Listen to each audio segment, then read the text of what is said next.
ભગવાન સ્તંભેશ્વર મહાદેવનું મંદિર આજે ભરૂચ જિલ્લાના જંબુસર તાલુકામાં કંબોઈમાં આવેલું છે।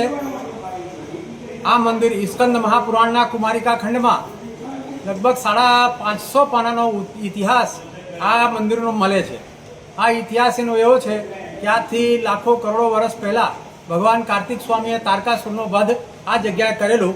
ત્યાર પછી આ તીર્થસ્થાન ભગવાન કાર્તિકેય ક્ષેત્રના નામથી એની પ્રખ્યાતિ થઈ। ત્યાર પછી સ્કંદ પુરાણમાં એવું લખેલું છે કે આ જગ્યાએ નારદજીએ 10,000 વર્ષ સુધી તપસ્યા કરેલી અને ઘણા બધા દેવી દેવતાઓની સ્થાપનાઓ નારદજીએ આ સ્થળ ઉપર કરવામાં આવી હતી। આજે શાસ્ત્રમાં એવું લખ્યું છે કે કોઈ પણ વ્યક્તિ આ જગ્યાએ કોઈ પણ દેવતાની જો પૂજા કરે તો એને સ્થાપના અને આવાહનની કોઈ પણ જરૂરિયાત હોતી નથી। આવું આ તીર્થસ્થાન છે। ત્યાર પછી એક ત્રીજો ઇતિહાસ આ સ્થળનો એવો છે કે આજથી હજારો લાખો વર્ષ પહેલાં જ્યારે આપણા ભગવાન શ્રી કૃષ્ણ દ્વારિકામાં હતા ત્યારે જેમને આપણે ગુજરાતમાં બળિયાદેવ કહે, રાજસ્થાનમાં જેમને ખાટુ શ્યામ કહેવામાં આવે છે, એમને પણ આ જ તીર્થસ્થાનમાં તપસ્યા કરેલી અને મા ભગવતીની સિદ્ધિ આ બરબરી કે આ જગ્યાથી પ્રાપ્ત થયેલી છે। તે જ આ તીર્થસ્થાન છે। આ તીર્થનો એક મહત્વ એવો છે કે આ દિવસમાં 6 વખત ભક્તોને દર્શન આપે છે અને ત્યાર પછી 6 વખત દરિયા દેવતા એનો અભિષેક કરે છે। જ્યારે દરિયા દેવતા એનો અભિષેક કરવા માટે આવે છે ત્યારે 27 ફૂટ પાણીની અંદર આ શિવલિંગ વિલીન થઈ જાય છે અને ત્યાર પછી હમણે શ્રાવણ માસની તૈયારીઓ આ તીર્થસ્થાનમાં શરૂ થઈ ગઈ છે। આજે લગભગ 35 વર્ષથી અતિ મહારુદ્ર યજ્ઞનો આ જગ્યાએ ખૂબ સરસ આયોજન થાય છે। અતિ મહારુદ્ર યજ્ઞ એટલે દુનિયાનો સૌથી મોટો યજ્ઞ કહેવાય છે।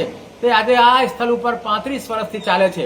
તો આજે 35મો જે વર્ષ છે ત્યારે પણ કાશીના વિદ્વાન બ્રાહ્મણોના હસ્તે 1 મહિના સુધી આ તીર્થસ્થાનમાં આ યજ્ઞ ચાલવાનો છે, જેની તૈયારીઓ આજે શરૂ થઈ ગઈ છે।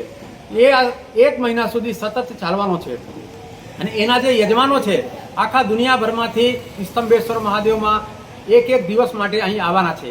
ઓસ્ટ્રેલિયાથી, અમેરિકાથી, લંડનથી, ભારતથી, રાજસ્થાનથી, એના સિવાય પણ ઘણા બધા દેશોમાંથી આ તીર્થસ્થાનમાં ભગવાન સ્તંભેશ્વર મહાદેવના દર્શન પૂજનનો લાભ આ બધા જ લેવાના છે।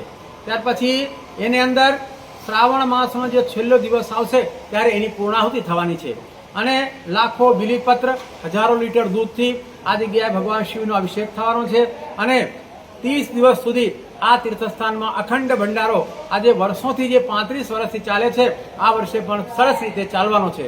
આપ સૌને પધારવા અમારો વિનંતી છે। સૌ ભગવાન શિવની અહીં આપણે બધાએ આ જગ્યાએ દર્શન કરીએ અને પોતાને ધન્ય અનુભવીએ। એક વિશિષ્ટ કાર્યક્રમ અહીં એવો છે આ વર્ષે લગભગ પહેલો સોમવાર 17 તારીખે વડોદરાથી સ્તંભેશ્વર મહાદેવ સુધી, જેને આપણે શોભાયાત્રા કહેવામાં આવે છે, એ પણ રાખવામાં આવી છે। એ શોભાયાત્રામાં 1000 લોકો એની અંદર ભાગ લેવાના છે। ત્યાર પછી મંગળવારના દિવસે લગભગ 15 દિવસ પછી એક બીજી શોભાયાત્રા કારેલીથી ચાલીને સ્તંભેશ્વર મહાદેવ સુધી આવવાની છે। ત્યાર પછી જે ત્રીજી શોભાયાત્રા એક છે તે પણ જંબુસરથી કંબોઈ સુધી રાખવામાં આવી છે।